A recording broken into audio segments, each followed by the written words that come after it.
अभी हम लोगों ने तीसरे अध्याय में कर्म योग के विषय में ही बृहद रूप से पढ़ा, जिसमें भगवान श्री कृष्ण ने अर्जुन को विभिन्न तरीकों से कर्म योग कैसे किया जाए जिससे कि वो योग बन जाए, खाली कर्म न रहे। कर्म तो सब करते ही हैं, कोई भी ऐसा नहीं जो कर्म रहित हो, कर्म कर रहा है, चाहे वो सोया तो भी कर्म कर रहा है, मानसिक कर्म कर रहा है। लेकिन कर्म का महत्व है जब योग बन जाए। वो योग कब बनता है? जब हम कामना रहित होकर कार्य को करते हैं, राग द्वेष से रहित होकर जब हम कर्म को करते हैं तब वही कर्म योग बन जाता है। नहीं तो वो केवल कर्म है। और वो कर्म क्या करता है? आपको बंधन में बांधता है जो हम कर्म कर रहे हैं, क्योंकि वो कर्म जो है हमारे राग और द्वेष से युक्त है।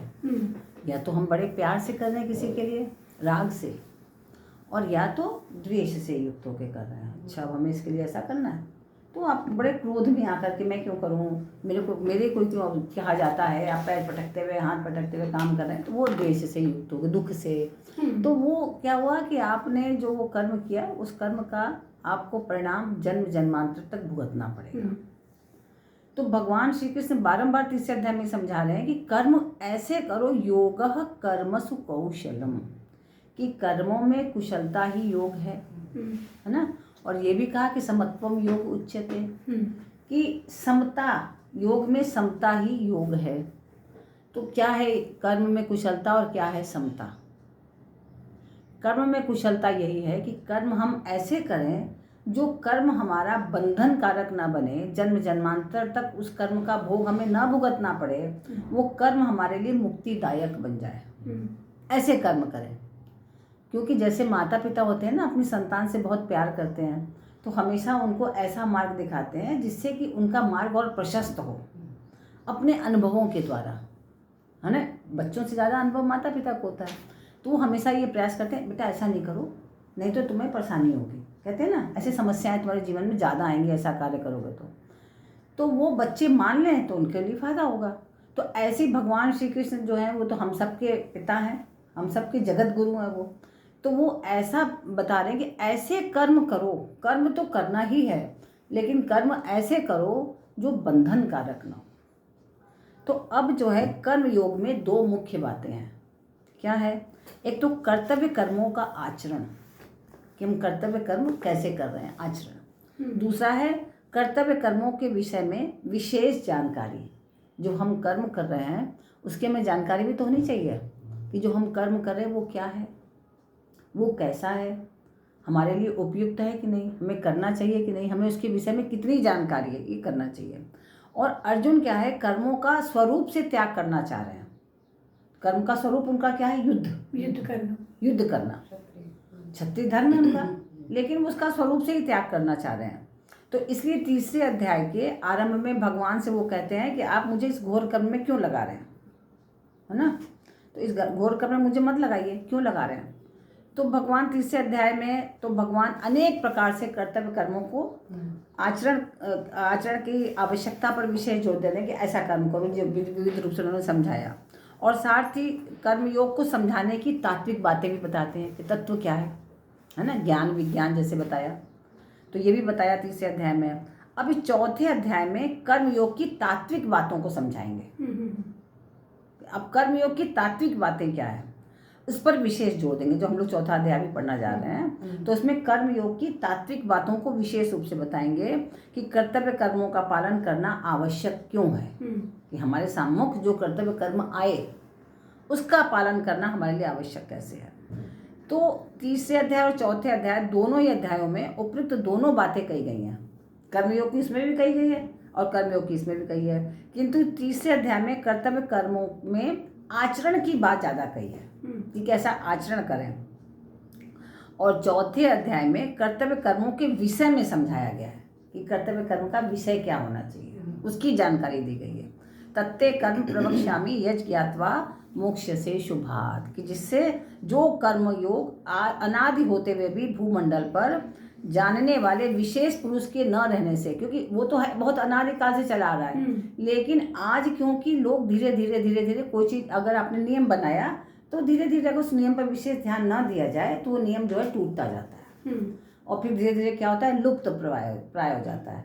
लुप्त प्राय का मतलब समाप्त नहीं है, हाँ, कि मतलब अभी अदृश्य रूप में है, लेकिन है, उसका महत्व है, उसकी जो है अस्तित्व है, लेकिन वो लुप्त प्राय हो गया। तो उसी के बारे में बता रहे हैं। तो उसी कर्मयोग का वर्णन पूरा इस अब चतुर्थ अध्याय में भी भगवान पुनः प्रारंभ कर रहे हैं। तो अब जो प्रारंभ के जो हम 3 श्लोक पढ़ेंगे उसमें कर्मयोग की परंपरा बता रहे हैं कि क्या परंपरा है कर्मयोग की। ठीक है, तो चतुर्थ अध्याय के प्रथम श्लोक का वर्णन है। श्री भगवानुवाच इमं विवस्वते योगं प्रोक्तवानहमव्ययं विवस्वान् मनवे प्राह मनुरिक्ष्वाकवे ब्रवीत्। श्री भगवान बोले, अहम इमं अव्ययम, मैंने इस अविनाशी शब्द पर विशेष ध्यान दीजिए आप लोग। अविनाशी मतलब जिसका कभी नाश नहीं होता। अविनाशी योगम मतलब योग कर्म योग मतलब कर्म योग को, इस अविनाशी कर्म योग को जिसका कभी नाश ही नहीं होगा। जो कर्म हमने कर दिया ना उसका नाश नहीं होगा। जो भी हमने कर्म किया है शुभ या अशुभ उसका नाश नहीं होगा। तो इसलिए इस बात का यहाँ पे बहुत महत्व है कि अव्ययम, कि अविनाशी, इस अविनाशी कर्मयोग को क्या हुआ कि मैंने क्या करा, विवस्वते प्रोक्तवान, सबसे पहले सूर्य से कहा था, मैंने इस अविनाशी ज्ञान को, कर्म ज्ञान को। विवस्वान मनवे, और सूर्य ने अपने पुत्र वैवस्वत मनु से कहा। सूर्य ने अपने पुत्र वैवस्वत मनु से कहा। और मनु इक्ष्वाकवे अब्रवीत, और मनु ने अपने पुत्र राजा इक्ष्वाकु से कहा। तो इस प्रकार ये परंपरागत ज्ञान है ना। इमं विवस्वते योगम प्रोक्तवानः मव्ययम, तो भगवान ने जिस सूर्य, मनु और इक्ष्वाकु राजाओं का यहाँ उल्लेख किया है वे क्या है, सभी गृहस्थ हैं, है ना। सूर्य भी गृहस्थ थे, उनकी पत्नी, उनके बच्चे सभी कुछ थे, है ना। ऐसे ही जो राजा इक्ष्वाकु थे वो भी गृहस्थ थे और क्षत्रिय थे, है ना। और जो राजा ये मनु थे वो भी राजा थे, क्षत्रिय थे और गृहस्थ आश्रम में थे। तो एक तरह से भगवान ऐसे व्यक्ति का, ऐसे लोगों का नाम ले रहे हैं जिससे अर्जुन ये समझ सके कि तुम भी क्षत्रिय भी हो और गृहस्थ भी हो और राजा भी हो।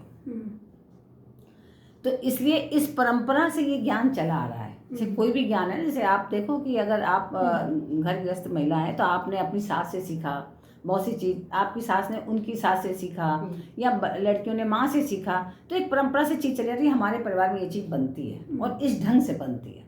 तो ऐसे ही भगवान ये कह रहे हैं कि ये ज्ञान हमने सबसे पहले सूर्य को दिया, सूर्य ने मनु को दिया, मनु ने इक्ष्वाकु को दिया।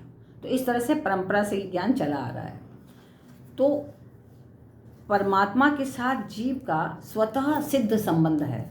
परमात्मा के साथ जो हम सब जीव हैं उनका संबंध जो है एकदम निश्चित है कि हाँ भाई स्वतः सिद्ध है, कि मतलब ऐसा नहीं कि सिद्ध नहीं, ये संबंध सिद्ध है।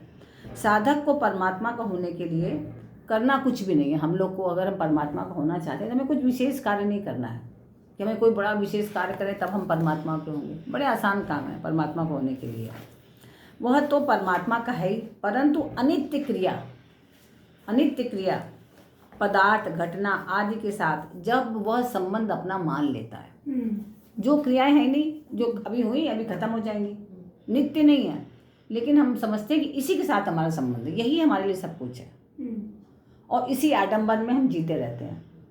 तब हमारा संबंध अपने साथ भी नहीं होता और उस परमात्मा के साथ भी नहीं होता। लेकिन जब हम ये मानते हैं कि ये अनित्य है, ये नित्य नहीं है, ये अनित्य है, ये पदार्थ समाप्त होने वाले हैं, इसके लिए हमें इतना विफल नहीं होना है। जो कार्य उपस्थित हो गया कार्य को करें और फिर हम आगे बढ़ें, तो क्या होगा, तो हमें समस्याएं नहीं होंगी। लेकिन हम उसमें अपना संबंध नित्य मान लेते हैं। तो क्या होता है कि आदि के साथ पदार्थ घटना आदि के साथ जब हम वह अपना संबंध मान लेता है तब उसे नित्य योग अर्थात परमात्मा के साथ नित्य संबंध का अनुभव नहीं होता, है ना। अगर हम ना माने और भगवान को ही माने, हम हर क्षण हम कुछ भी खाएं तो बिना भगवान को भोग लगाए ना खाएं।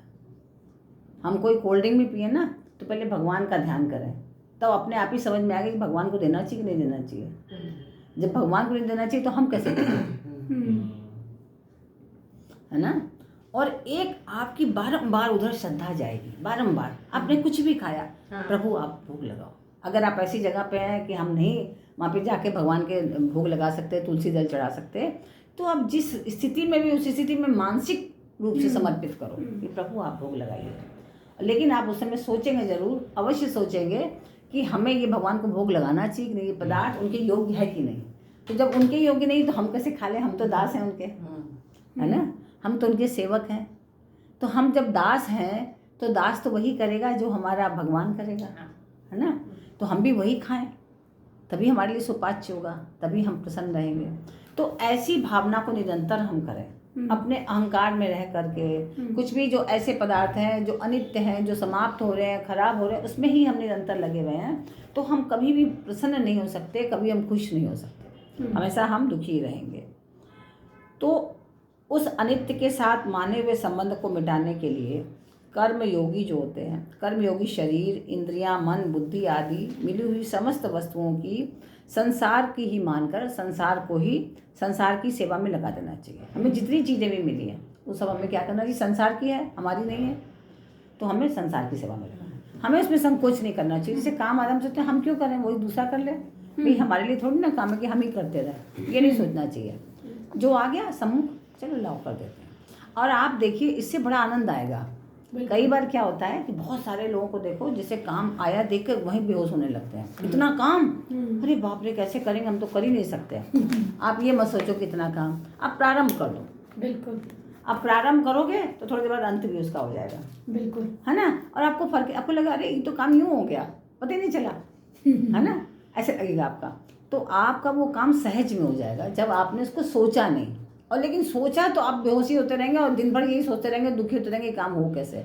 मालूम पड़े काम इतना सा, और सोच सोच के पूरे दिन परेशान रहे और वो काम नहीं संपन्न हुआ। लेकिन आपने इतना बड़ा काम भी है, आपने विचार नहीं किया, काम आया, जो सम्मुख काम आया उसको हम करते हैं और करने लगे, काम खत्म हो गया। और फिर आप बताइए दूसरा काम क्या, दूसरा काम करें तो कह रहे भाई वाह क्या बात है, ये तो बड़ा कर्मठ व्यक्ति है। तो उसकी सब जगह प्रशंसा भी फिर होती है ऐसे व्यक्ति की।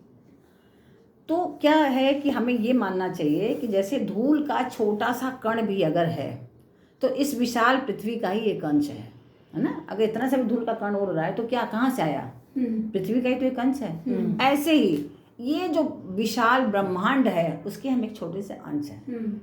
उसी के अगर काम आए तो क्या बुराई है, अच्छी बात है ना। हमें हमेशा उसके काम आने के विषय में ही विचार करना चाहिए, सोचना चाहिए। तो सबको उत्पन्न करने वाले सूर्य को सर्वप्रथम कर्मयोग का उपदेश देने का अभिप्राय उससे उत्पन्न संपूर्ण सृष्टि को परंपरा से कर्मयोग सुलभ करा देना है। जैसे सूर्य का एक नाम क्या है, सविता। सविता, हाँ सविता, नहीं पता आपको। सूर्य का एक नाम सविता है, पर्यायवाची। हाँ, सूर्य का एक नाम सविता है। तो सविता का अर्थ क्या है, उत्पन्न करने वाला। सविता का अर्थ है उत्पन्न करने वाला, जो उत्पन्न कर रहा है उसका नाम है सविता। तो पाश्चात्य विज्ञान भी सूर्य को मानते हैं कि संपूर्ण सृष्टि को उत्पन्न करने वाला है सूर्य, है ना। तो सूर्य जैसे एक पिता है या माता है जो सबको अपने परिवार में सबको पैदा करा, बड़ा करा, इतने परिवार को बढ़ाया। अगर वो योग्य है तो आप उम्मीद कर सकते हैं कि पूरा परिवार योग्य बनेगा, है ना। लेकिन जो परिवार के मूल है अगर वो ही पथभ्रष्ट हो तो परिवार का विनाश निश्चित है ना। ऐसे ही सविता मतलब सूर्य। सूर्य क्या है, पूरे संसार को दिव्य ज्ञान देने वाले हैं। सूर्य को ज्योतिष में आत्मा का कारक भी माना गया है। सूर्य को चक्षु भी माना गया है। चक्षु मतलब नेत्र, आँख कि मतलब जो सूर्य है, सूर्य के उदित होते ही सारा अंधकार नष्ट हो जाता है और आप ज्ञान रूपी प्रकाश से प्रकाशित हो जाते हैं, है ना। सब दिखने लगता है, एकदम सजग हो जाएंगे, सक्रिय हो जाएंगे आप। और आत्मा का कारक यानी कि आत्मा कारक मतलब आपका विल पावर। विल पावर मतलब किसी भी परिणाम को देखने की क्षमता आपके अंदर पैदा होने लगती है। साइंस नासा भी तो यही कह रही है ना अब नासा कह रही है ना, नासा अब कह रही है कुछ एक्टिविटी हुई थी अरबों साल पहले, सूर्य से कुछ उल्का पिंड टकराया था वो इतनी तेज टक्कर हुई थी कि उसका एक टुकड़ा निकल के अलग हो गया, वो टुकड़ा पृथ्वी बन गई। अच्छा। हाँ, ये साइंटिफिक वे में उन्होंने वो किया, उस पर शोध करके बताया। और वो टुकड़ा जब अलग हुआ तो वो उसी की कक्षा में चक्कर लगाने लगा। तो जैसे ही चक्कर लगाने लगा तो वो अरबों साल निकलने के बाद अब वो ये सर्वोपाज है हमारे पास। तो उसी का अंश है ना, एक उसका छोटा सा अंश है ये पृथ्वी, सूर्य का, तो उसी जो से कि आज साइंटिस्ट ने प्रूव किया है। तो यहाँ तो पहले से कहा यहाँ तो गया, पहले से लिखा गया, यहाँ तो पहले से कहा गया।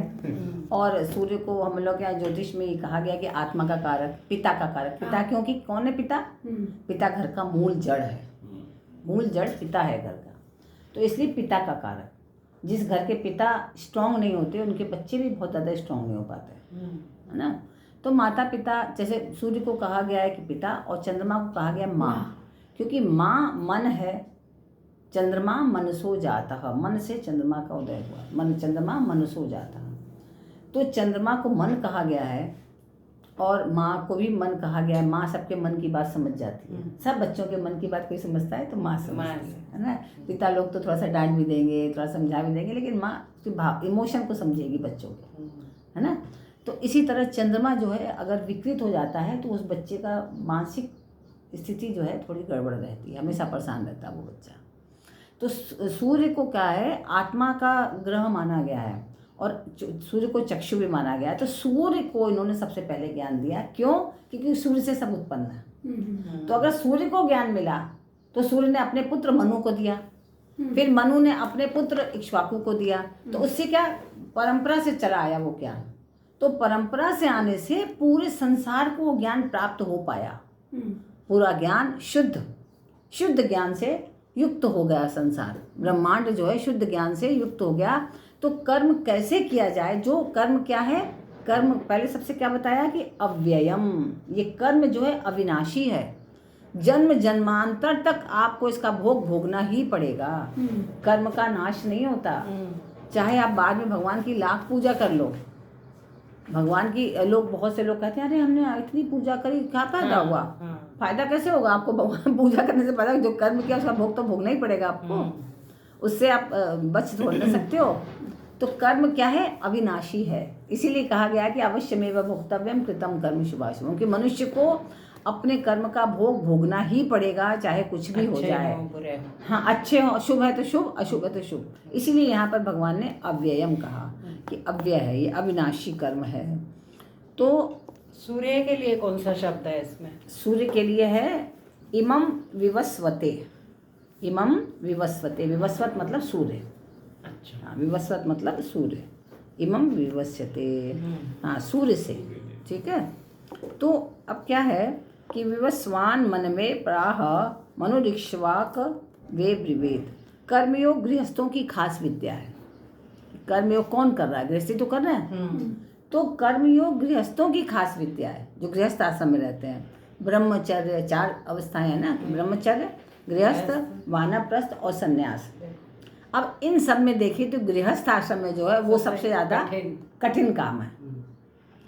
और ये गृहस्थ आश्रम वाला जो है, ये बाकी के जो शेष 3 आश्रम हैं उनको पाल रहा है गृहस्थ आश्रम वाला।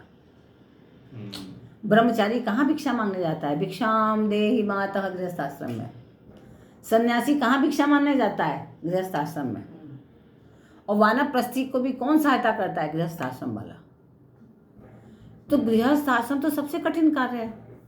और गृहस्थ आश्रम का मतलब कि आप माता पिता भाई बंधु चाचा ताऊ जो भी, अब तो बहुत छोटा परिवार होता जा रहा है, लेकिन फिर भी छोटे में माता पिता तो साथ में रह ही रहे हैं फिर भी, क्योंकि आज के बच्चों में धैर्य खत्म हो रहा है, क्योंकि गीता कोई पढ़ ही नहीं रहा है। कर्म की अगर परिभाषा पढ़ ले इतनी तरह भगवान श्री कृष्ण ने समझाई है तो शायद कहीं भी कोई समस्या ना आए।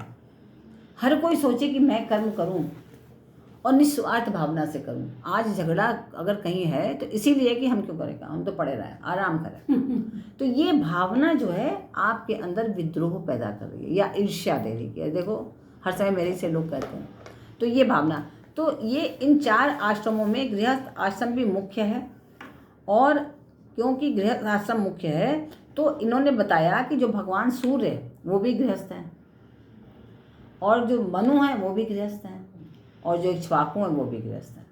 तो इसका मतलब कि कितने महत्वपूर्ण है गृहस्थ आश्रम।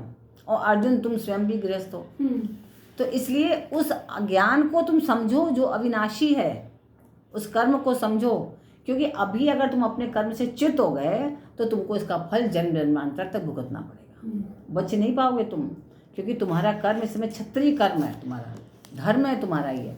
उस कर्म को करो, उससे वो भाग रहा है, तो उसको नहीं पकड़ पा रहा है।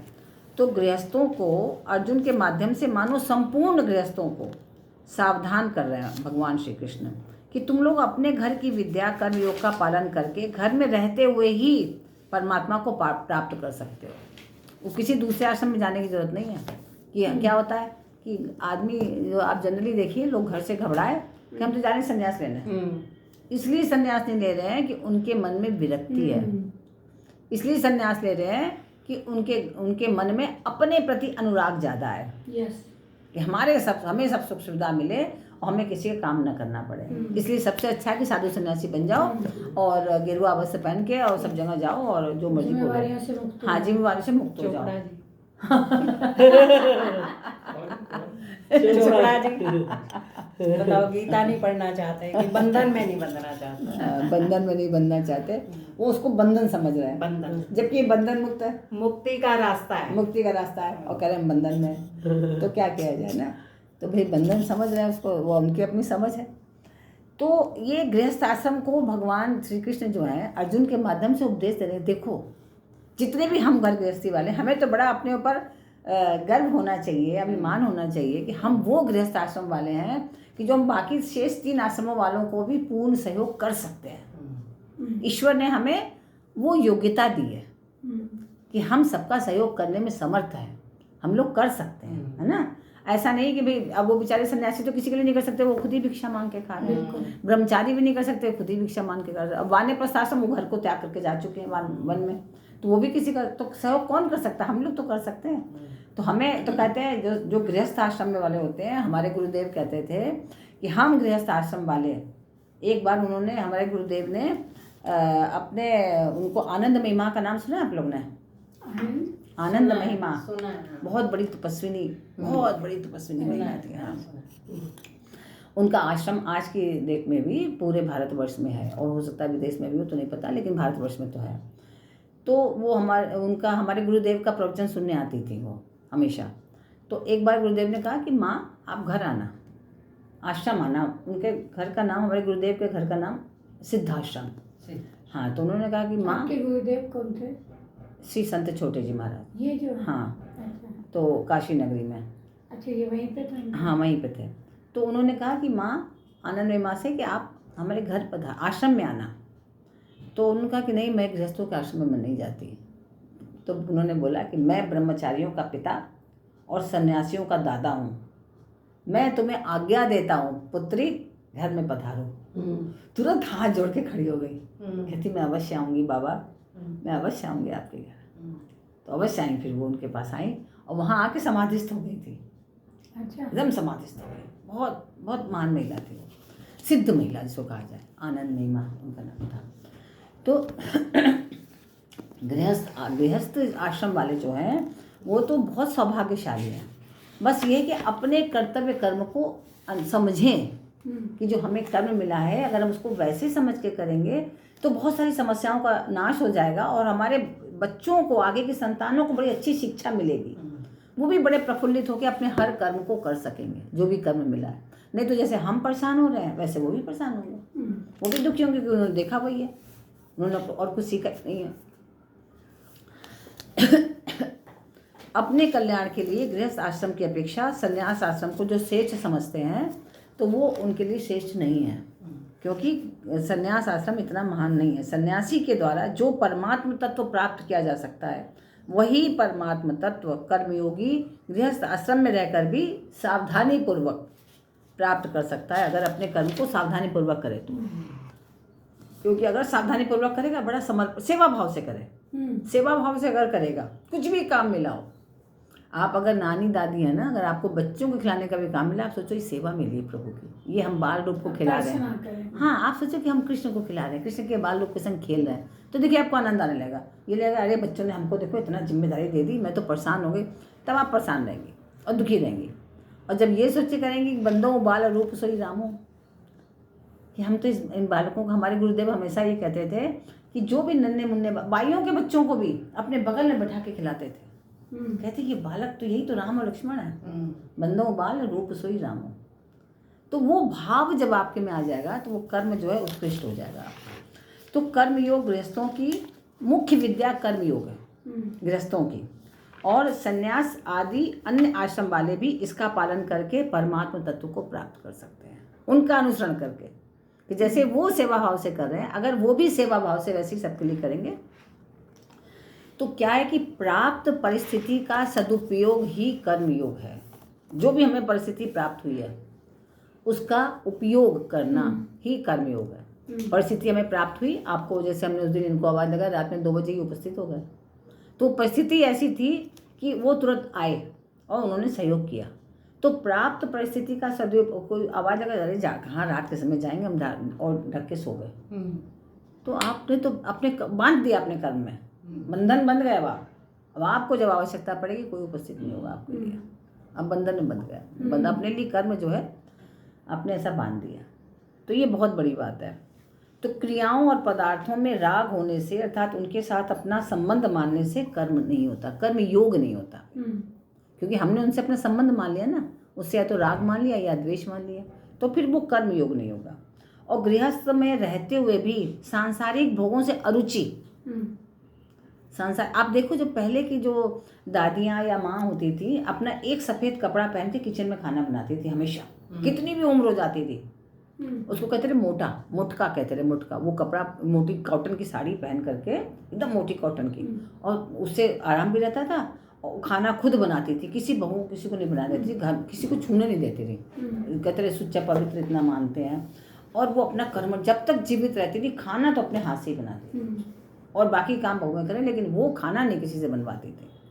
और खाती भी थी एकदम सादा, सब खा लेते थे पूरे लोग, और उसके बाद कहते, सब लोग कहते रहे अन्नपूर्णा है ये। जब इन्होंने खा लिया तब फिर खाने के कोई नहीं कह सकता कि खाना बचेगा कि नहीं बचेगा। जब तक उन्होंने नहीं खाया तब तक कितने भी आ जाए खा लेंगे खाना, ये रहता था।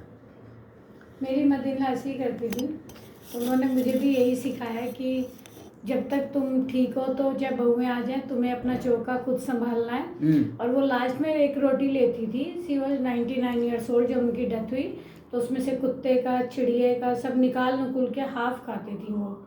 Still she is very satisfy, और कभी भगवान की दया से फिट थी, कोई बीमारी नहीं थी उनको, कोई बीमारी। हाँ, तो ये तो है। तो किसी भी भोग को भोगें, अंत में उस भोग से अरुचि अवश्य उत्पन्न हो जाती है। जब हम किसी भी भोग को भोगते रहते हैं तो आपको इंटरेस्ट खत्म हो जाता है, फिर लगता है कि सब व्यर्थ है, कुछ है ही नहीं, अब कितना आपने उसको भोग लिया, अब लगा कि हो गया बस बहुत। तो यानी कि वो तो अनित्य है ना, ऐसा तो है नहीं कि नित्य है, तो उसमें तो आपकी अरुचि होगी, इसलिए आपको उसमें ज़्यादा रुचि नहीं रखनी चाहिए। कर्तव्य सदा निष्काम भाव से और एवं परहित की दृष्टि से करना चाहिए। जो भी हमारा कर्तव्य सामने मिला है और सकाम भाव से किया गया कर्म बंधन कारक हो जाता है, और निष्काम भाव से कर्म किया गया आपको मुक्ति दिलाता है। कर्म योग में पराश्रय की भी आवश्यकता नहीं है कि हम कर्म करें तो हमें कोई सहायता करे तब तो करें। एक ये भी भावना लोगों की होती है, चलो आप चलो तब तो हम कर्म कर लें, आप सहायता कर दीजिए तो कर दें, हम अकेले कैसे जाएं, अकेले कैसे करें। हम चाह तो रहे हैं दूसरे का हित करना, लेकिन कर नहीं पा रहे हैं, है ना। तो ये क्या है भाई, अगर कर्म योग हमें कोई करना है तो हमें उसमें पराश्रय की आवश्यकता नहीं कि हम दूसरे का आश्रय लें तभी हमारा कर्म योग होगा। तो जो परिस्थिति प्राप्त हो जाए उसी में कर्मयोग का पालन हमें करते रहना चाहिए।